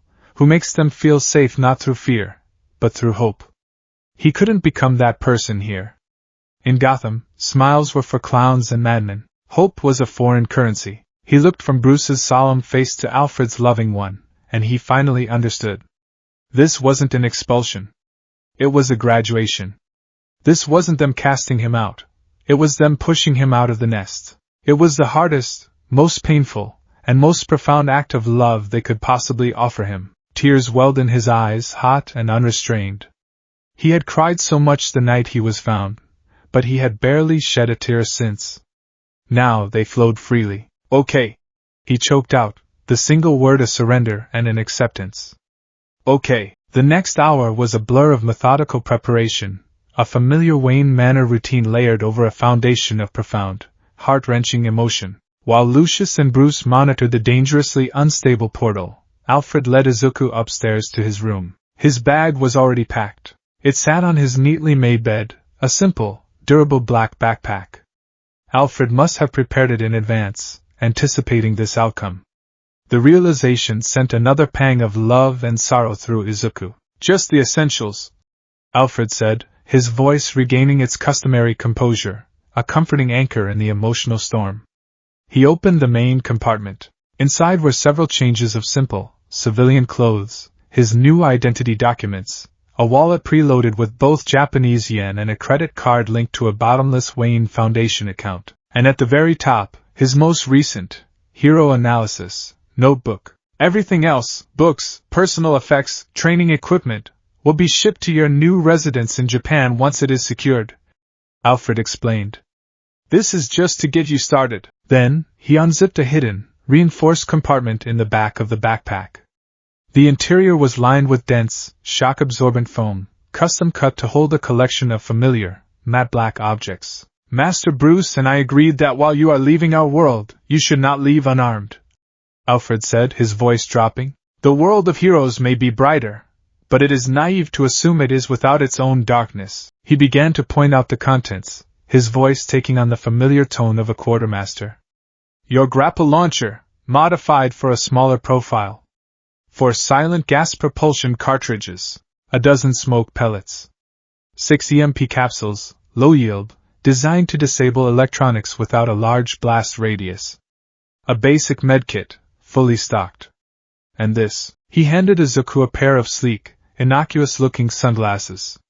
The lenses are polarized and impact-resistant. They also have a built-in HUD that can link to your phone, providing thermal and night vision overlays. The frame contains a high-security communications link, encrypted on a network that bounces through 3 different Wayne Enterprises satellites.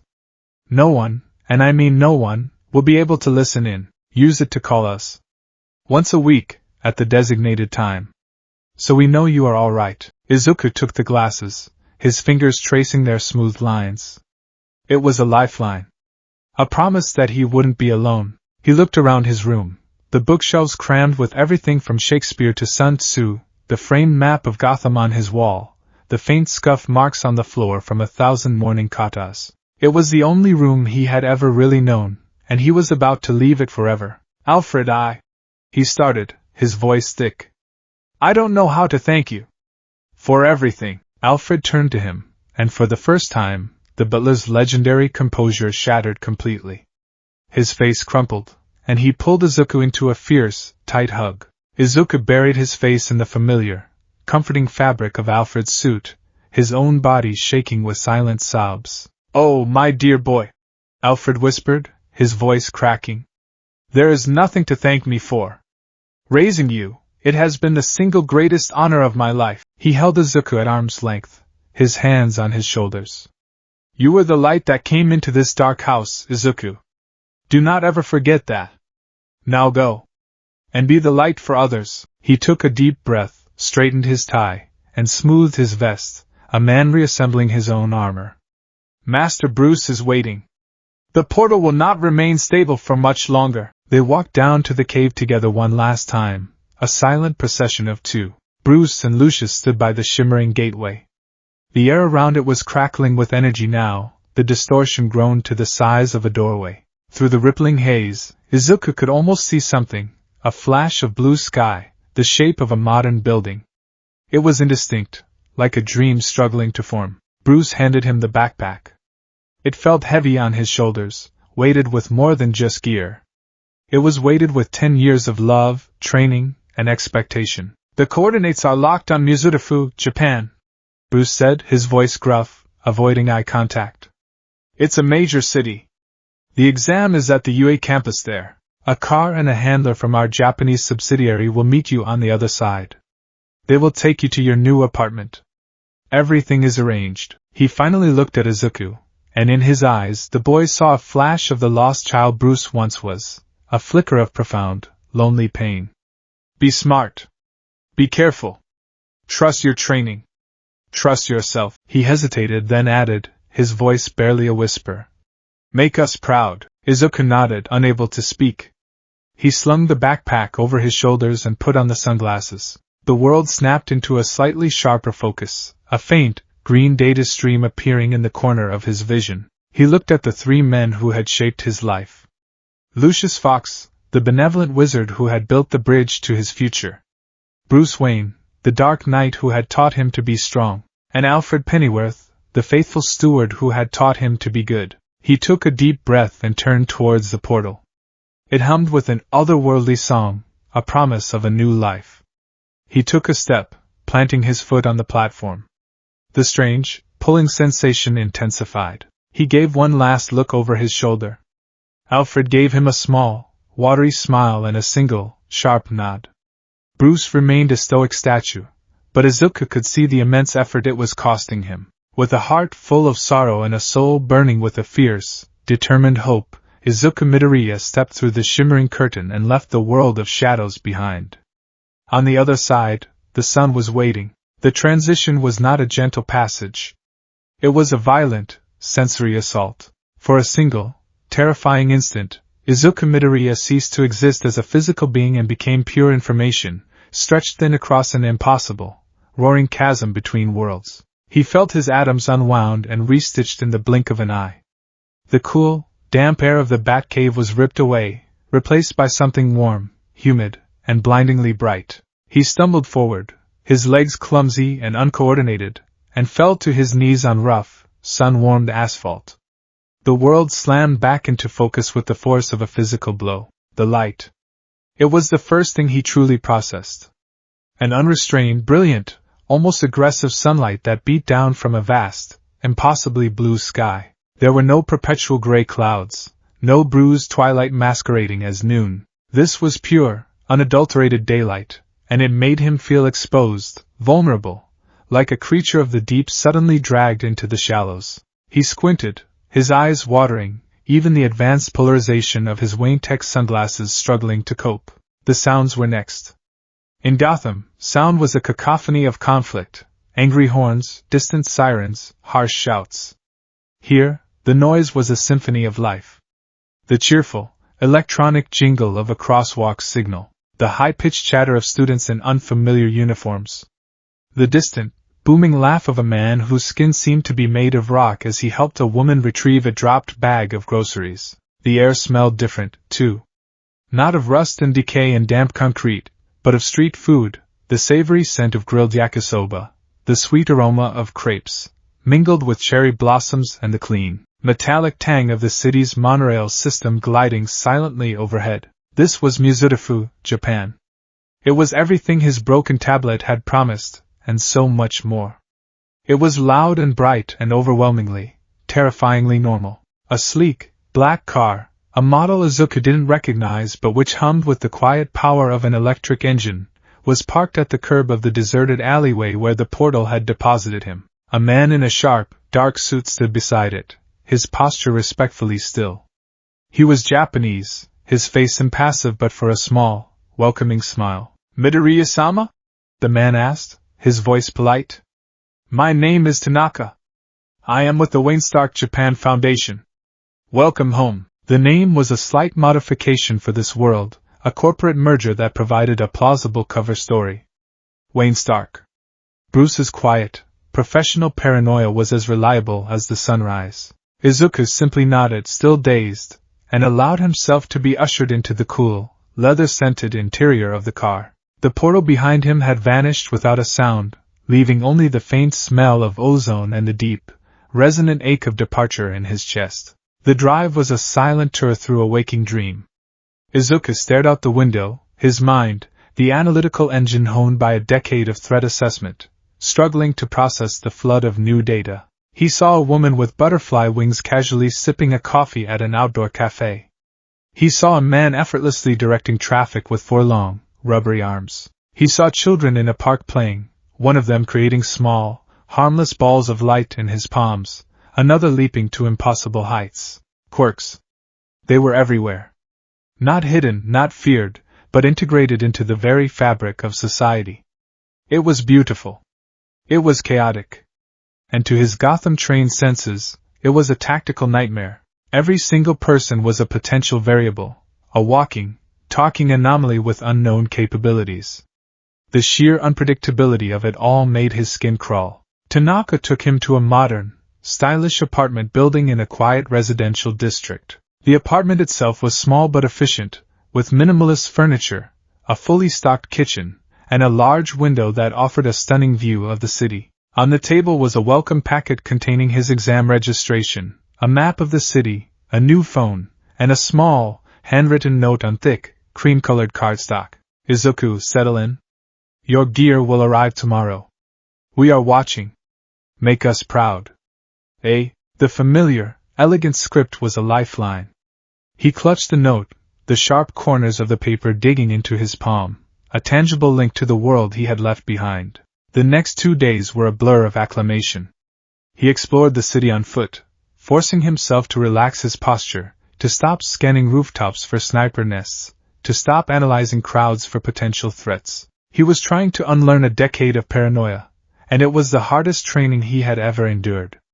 He ate ramen at a small, bustling shop, the rich, complex flavors an explosion on his palate. He visited a shrine, the quiet serenity a balm to his frayed nerves. He was a ghost in this new world, an observer trying to learn the local customs before he dared to interact. On the morning of the 3rd day, he stood before the gates of UA High School. It was immense. A towering fortress of gleaming glass and steel, its iconic H-shaped main building reaching for the sky like a modern-day castle. It was larger, brighter, and more imposing than he could have ever imagined. Hordes of teenagers swarmed towards the entrance, a vibrant, chattering river of nervous energy. They were all so different, their appearances altered by their quirks. A boy with engine-like calves, a girl with pink skin and antennae, another with what looked like 6 arms tucked under his jacket. Izuku, in his simple, dark jacket and trousers, felt painfully plain, a monochrome figure in a world of dazzling color. He clutched the strap of his backpack, the familiar weight of his Gotham gear a secret, reassuring pressure against his back. He was registered under the Special International Grant Program, a category so obscure he was likely its only member. A quirkless applicant from abroad. A charity case. A curiosity. He could feel the stares. The other applicants looked at him, their expressions a mixture of confusion and pity. A quirkless kid at the UA entrance exam? It was like a flightless bird trying to enter an aerial race. He overheard snippets of conversation. "Hey, look at that guy. You think he's really quirkless? Must be a mistake. Or maybe he has some kind of mental quirk. What a waste of a spot. He'll be crushed in the practical." Izuku kept his face a neutral mask, his gaze fixed forward. He was used to being underestimated. It was a tactical advantage.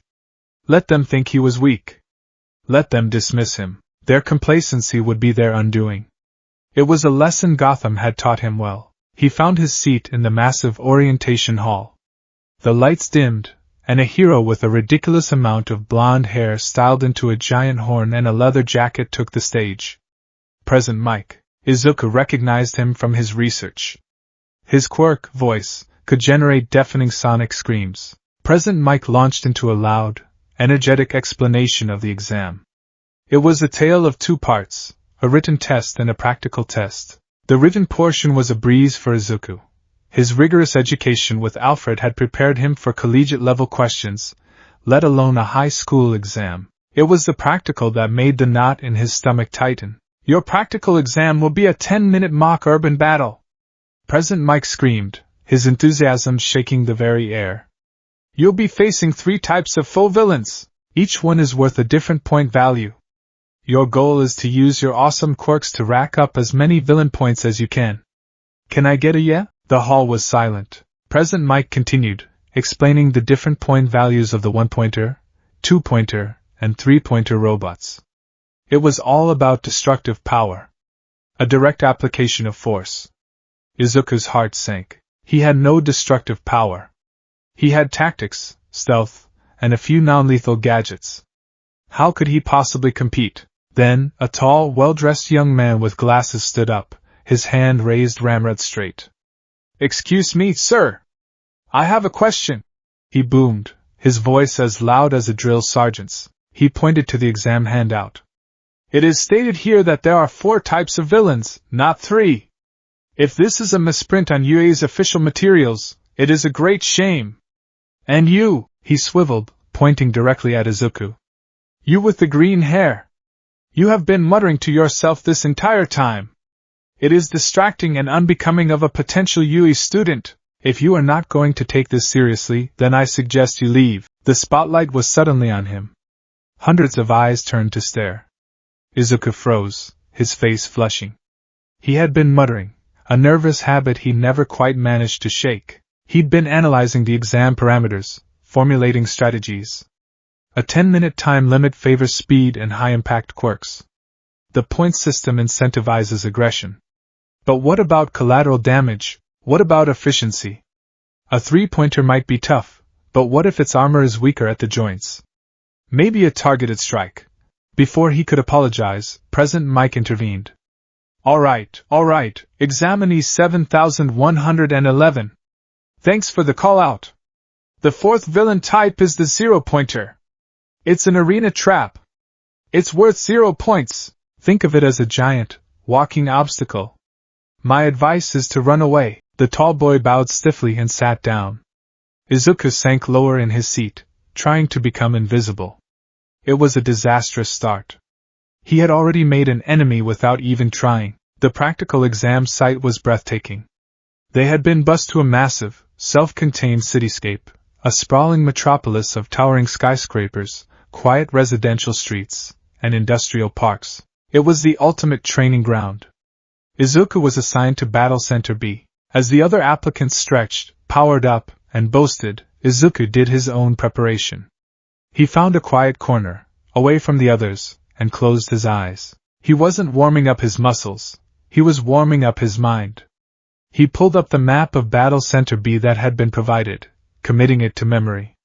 He cross-referenced it with the known robot types. He analyzed sight lines, choke points, and potential ambush locations. He was not a fighter jet preparing for a dogfight. He was a submarine commander, silently mapping the ocean floor before the battle began. The boy with the engine calves, the same one who had admonished him earlier, was there. He seemed to be vibrating with intensity. A friendly-looking girl with a brown bob and rosy cheeks gave him a warm, encouraging smile. Looks like we're in the same battle center. It's pretty nerve-wracking, huh? I'm Ochako Uraraka, Izuku Midoriya, he replied, his voice quiet. Her simple act of kindness was so unexpected it momentarily broke through his wall of focus. Well, good luck, Midoriya-kun, she said before turning her attention back to the massive gates. And start!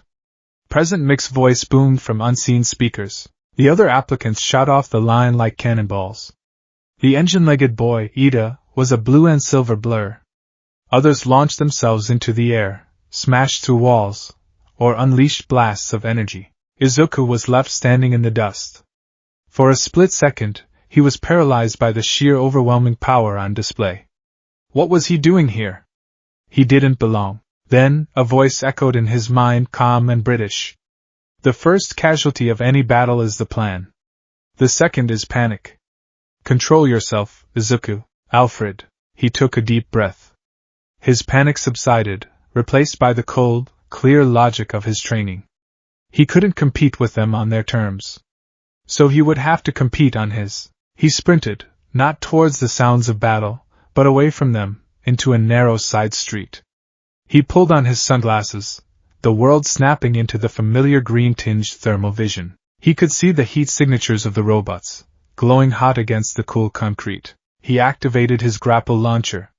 With a near-silent pft, the hook shot upwards, biting into the cornice of a 5-story building.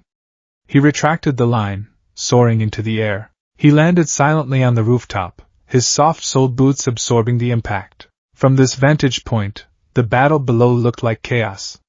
It was a mad scramble for points, with students tripping over each other to blast the same robots. It was inefficient. Wasteful. Izuku began to move, a ghost flitting across the rooftops. He was not hunting. He was observing.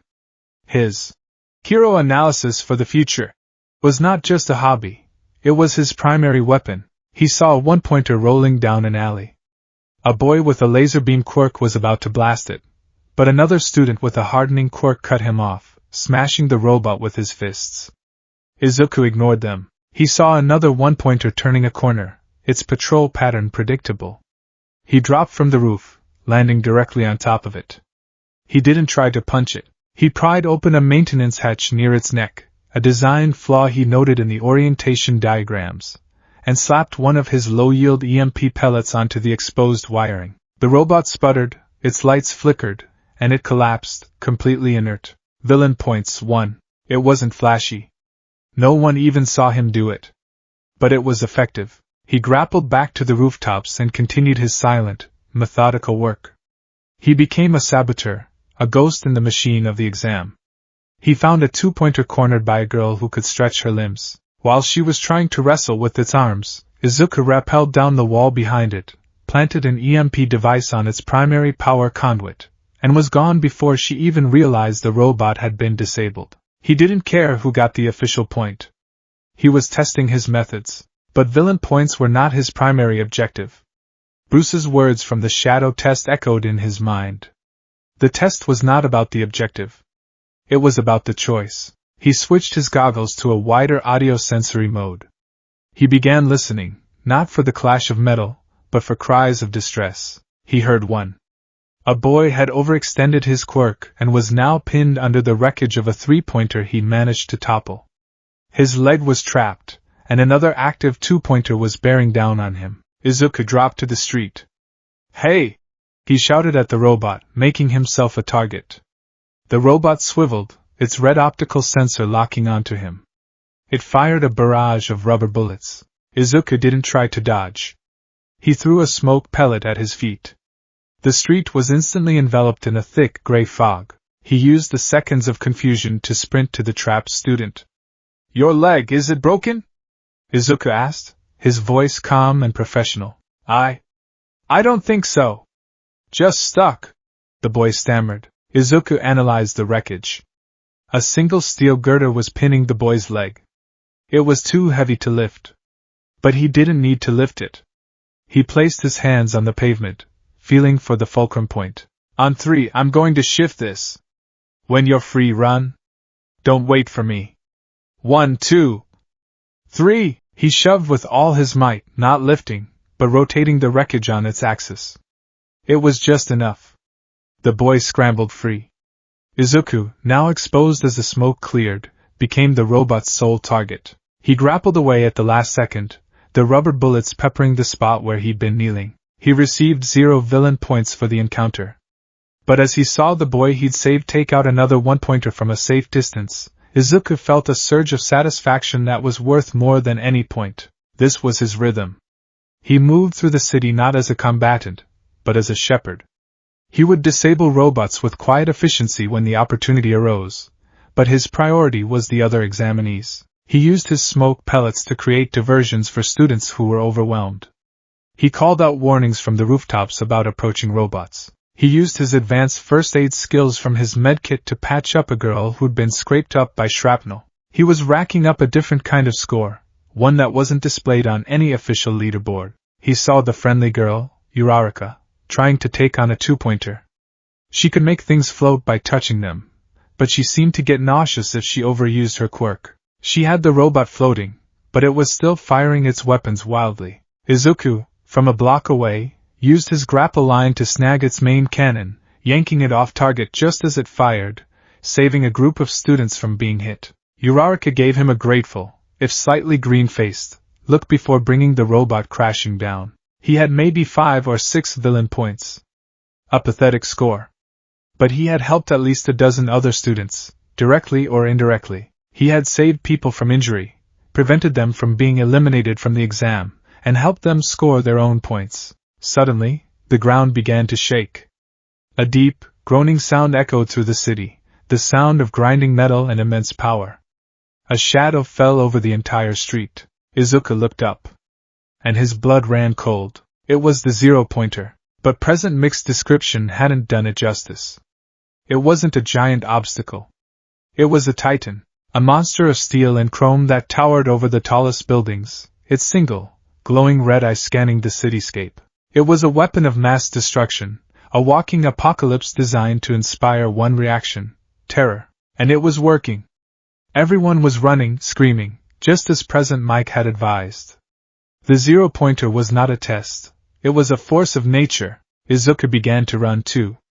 This was not a fight he could win. It was not a system he could sabotage.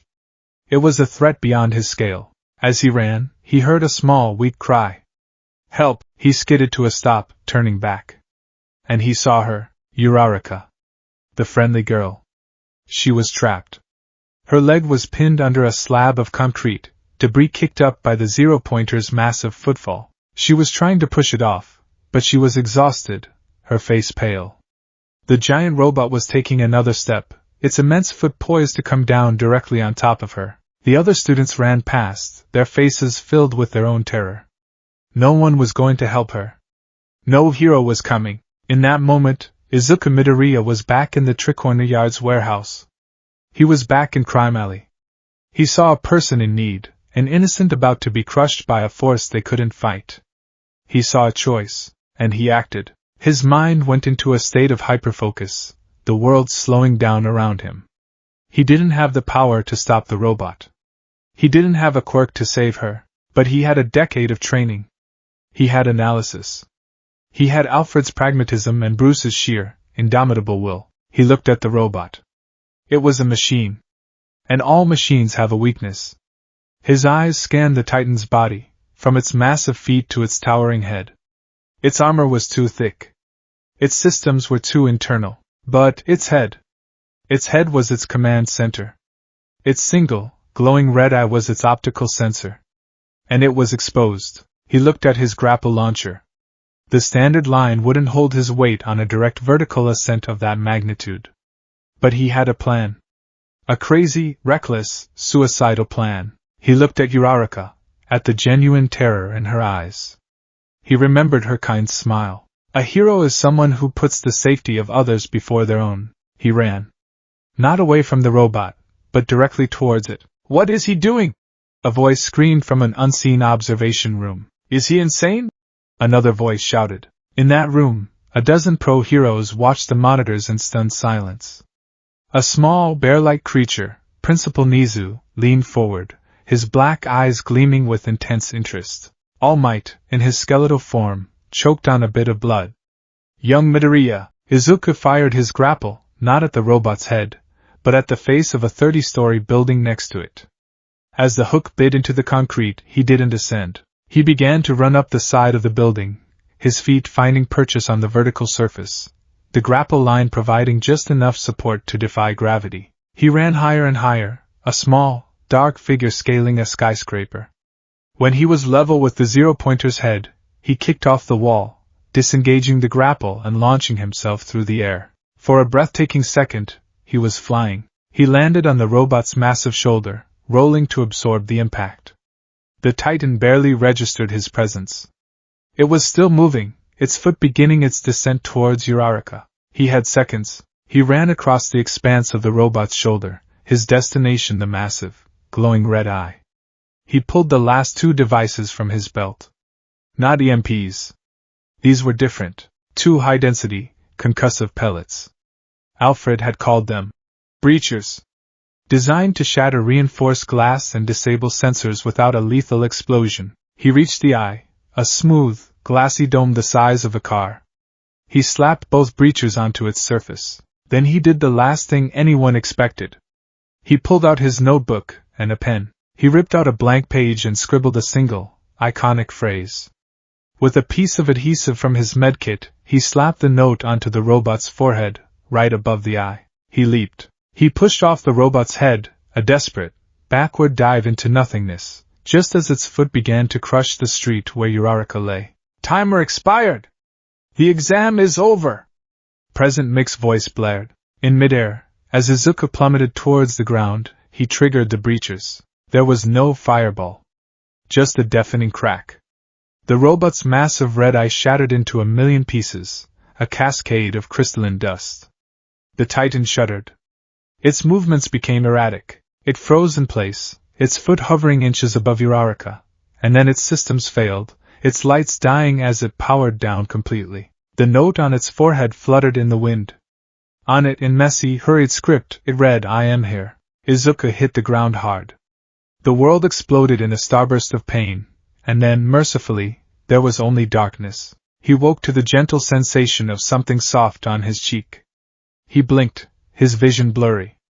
The kind face of an old woman in a hero costume was leaning over him. Recovery girl. He was on a stretcher.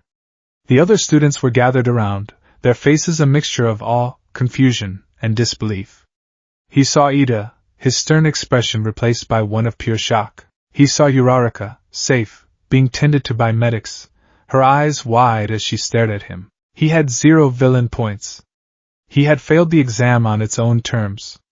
But as he looked at the saved girl and the defeated Titan, he felt a quiet, profound sense of peace. He had been true to himself. He had been true to his training. In the observation room, the pro-heroes were in an uproar. "That was the most reckless, insane, and utterly brilliant thing I have ever seen," a hero in a cowboy hat exclaimed. "He has no quirk. How did he do that? Did you see that maneuver? Running up the building? And that final move?" Principal Nizu just smiled, his paws steepled in front of him. "Gentlemen, lady, it seems we have been focusing on the wrong metric." He pointed to another screen, one that had been tracking a different set of data. It was labeled rescue points. A score based on altruistic actions, saving other competitors, and strategic intervention. Next to Izuku Midoriya's name was a single, staggering number, 120. It was the highest rescue score in the history of the UA entrance exam. All Might, still in his skeletal form, stared at the screen, a single tear tracing a path down his gaunt cheek. He looked at the image of the deactivated zero-pointer, the defiant, hopeful note stuck to its head. He remembered a conversation with a quirkless, crying boy years ago. "Can I be a hero without a quirk?" "Yes, young man," Toshinori Yagi whispered to the screen, his voice filled with a hope he hadn't felt in years. "Yes, you can."